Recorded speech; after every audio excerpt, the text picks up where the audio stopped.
नमस्ते दोस्तों, स्पिरिचुअल आस्था में आपका स्वागत है।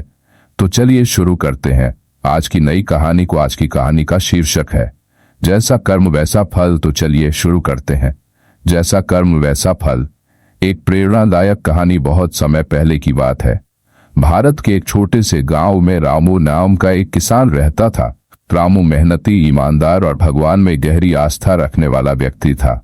वह अपने छोटे से खेत में खेती करता और अपनी मेहनत से अपना और अपने परिवार का गुजारा करता था।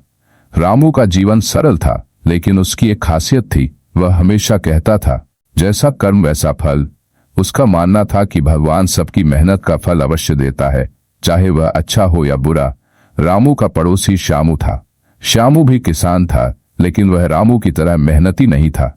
श्यामू आलसी था और वह हमेशा इस बात से ईर्ष्या करता था कि रामू की फसल उसकी तुलना में बेहतर होती थी। श्यामू ने सोचा कि अगर वह रामू की तरह मेहनत नहीं कर सकता तो उसे रामू के खेत से चोरी कर लेनी चाहिए।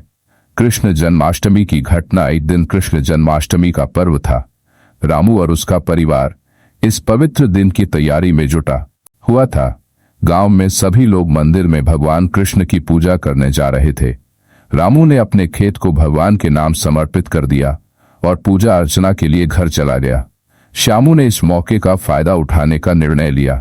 उसने सोचा कि जब रामू मंदिर में व्यस्त होगा तब वह उसके खेत से कुछ फसल चोरी कर लेगा। श्यामू ने अपना नियत तय कर ली और रात को चुपचाप रामू के खेत में घुस गया।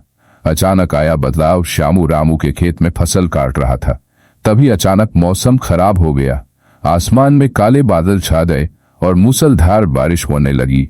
श्यामू ने सोचा कि यह मौसम उसे पकड़ने से बचा लेगा, लेकिन वह यह नहीं जानता था कि उसके कर्म का फल उसे मिलने वाला था। जैसे ही वह फसल लेकर अपने घर की ओर भागा, उसके पैर फिसल गए और वह कीचड़ में गिर पड़ा। उसके हाथ से सारी फसल छूट गई और कीचड़ में बह गई। श्यामू ने अपने आप को उठाया और घर जाने का प्रयास किया, लेकिन वह बुरी तरह से घायल हो गया था। बारिश की वजह से चारों ओर अंधेरा हो गया था और उसे रास्ता भी दिखाई नहीं दे रहा था। वह बहुत मुश्किल से घर पहुंचा, लेकिन उसके पास कोई भी फसल नहीं थी जिसे वह चोरी करके लाया था। श्यामू को न केवल अपनी मेहनत बेकार लग रही थी, बल्कि उसे अपने बुरे कर्म का भी एहसास हो रहा था।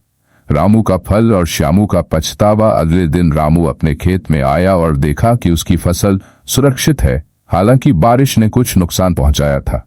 रामू ने भगवान का धन्यवाद किया और अपनी खेती में लग गया। दूसरी ओर श्यामू को उसकी चोरी और बुरे कर्म का फल मिल चुका था। उसकी फसल भी बारिश में बर्बाद हो चुकी थी और उसे न केवल शारीरिक चोटें आई थीं, बल्कि मानसिक पीड़ा भी हुई थी। श्यामू ने अपनी गलती का एहसास किया और रामू से माफी मांगने का निश्चय किया। वह रामू के पास गया और उससे कहा, भाई, मैंने तुम्हारे खेत से फसल चोरी करने की कोशिश की थी, लेकिन भगवान ने मुझे मेरी करनी का फल दे दिया। मुझे माफ कर दो। रामू ने श्यामू की बात ध्यान से सुनी और मुस्कुराते हुए कहा, श्यामू, मैं तुम्हें माफ करता हूं। यह सच है कि जैसा कर्म वैसा फल।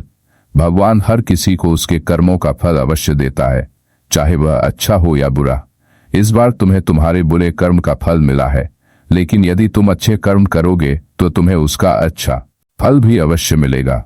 श्यामू ने रामू की बात से सीख ली और उसने निश्चय किया कि अब वह मेहनत और ईमानदारी से काम करेगा। उसने अपने खेत की देखभाल करना शुरू किया और धीरे धीरे उसकी फसल भी रामू की तरह अच्छी होने लगी।